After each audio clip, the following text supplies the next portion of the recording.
परछाई सदैव हमारे साथ रहती है। कदाचित हमारी परछाई हमारे कर्मों के फलों का संकेत है। कदाचित इसी कारण कई बार हमें अपनी परछाई से भय भी लगता है, परंतु इस भय से निवारण पाने का प्रकाश के स्रोत की ओर मुख कर, चूंकि तब हमें हमारी परछाई दिखाई नहीं देती। यदि इसे जीवन के संदर्भ में देखें तो यह प्रकाश का स्रोत शुभ कर्मों की चेतना है। यदि आपके मन में शुभ कर्म करने की इच्छा है तो आपको कभी भी अपने कर्मों के फल का भय नहीं होगा, क्योंकि यदि आपका मन शुद्ध होगा तो आप एकदम शुद्ध होंगे और शुद्ध कर्मों का फल कभी अशुद्ध नहीं हो सकता। आज मैं आप सबको एक कथा सुनाता हूं। एक दिन प्रातः एक व्यापारी अपने घर से निकला। घर से निकलते ही एक बिल्ली ने उस व्यापारी का मार्ग काट दिया। व्यापारी घबरा गया। वो फिर से घर लौट गया और शुभ घड़ी की प्रतीक्षा करने लगा और राजा तक पहुंचकर उसे भेंट देनी थी। राजा को भेंट नहीं मिली। राजा क्रोधित हो गए। राजा ने उस व्यापारी का व्यापार बंद करवा दिया। इस कारण व्यापारी क्रोधित होकर घर पर अपनी पत्नी से लड़ बैठा। पत्नी अपने बच्चों समेत मैके वापस चली गई और उस व्यापारी के जीवन में यदि कुछ रह गया था तो केवल अंधकार।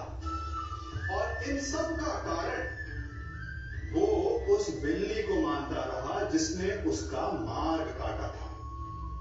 ऐसा ही एक दूसरा व्यापारी राजा को भेंट देने निकला और उस व्यापारी का मार्ग भी एक बिल्ली ने काट दिया। वो व्यापारी तनिक घबराया, परंतु उसने आगे व्यापार बढ़ाने की अनुमति दी, स्वर्ण आभूषण दी। जब व्यापारी घर पर पहुंचा तो पत्नी को आभूषण और अपने बच्चों को देने के लिए वस्त्र थे उसके पास। हर ओर प्रसन्नता थी। समझ रहे हैं ना?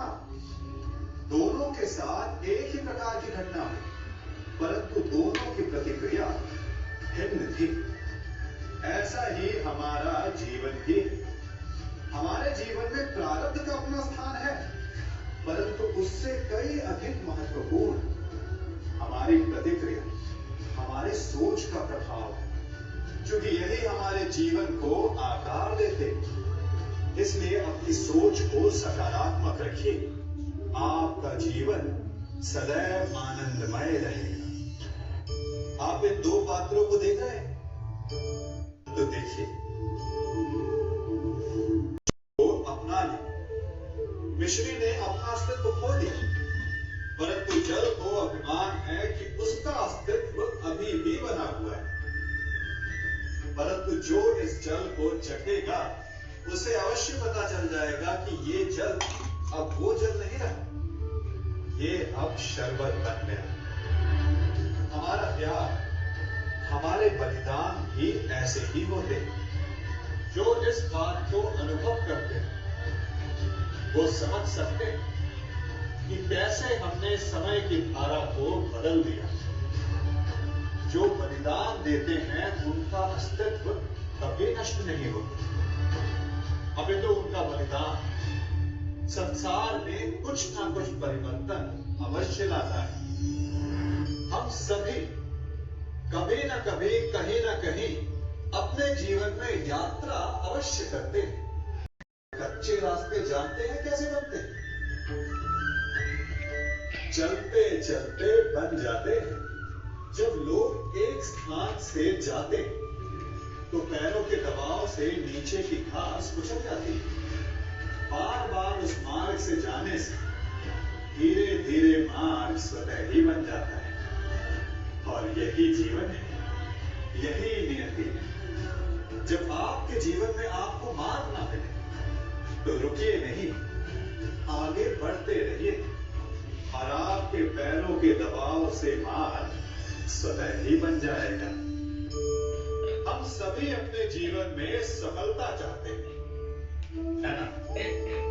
उसके लिए हम रात दिन कड़ी मेहनत करते हैं, परंतु फिर भी असफल हो जाते हैं।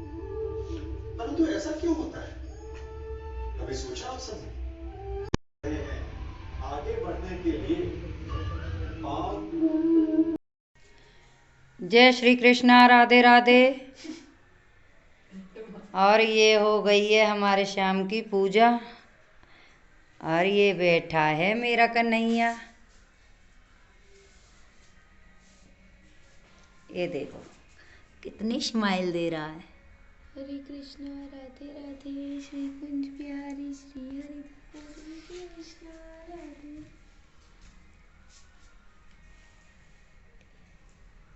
ये देखिए हमारे लड्डू को कितने प्यारे लग रहे हैं।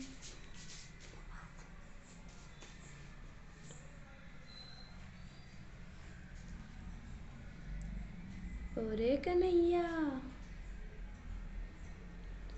आज मेरा गला बैठा हुआ है, इसलिए आपको आवाज़ थोड़ी बदली बदली सी आ रही होगी मेरी।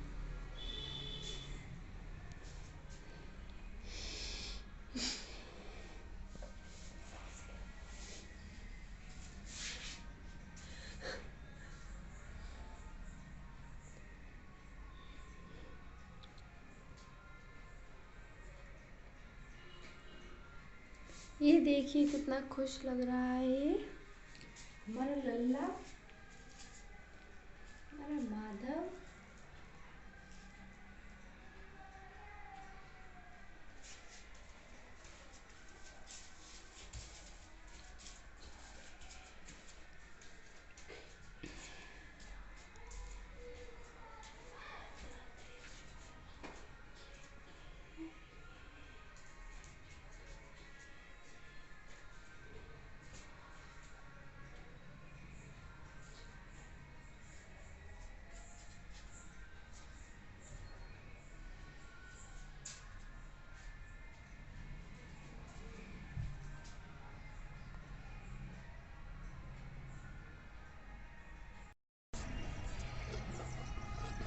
इनको लगा दूंगे आवाज।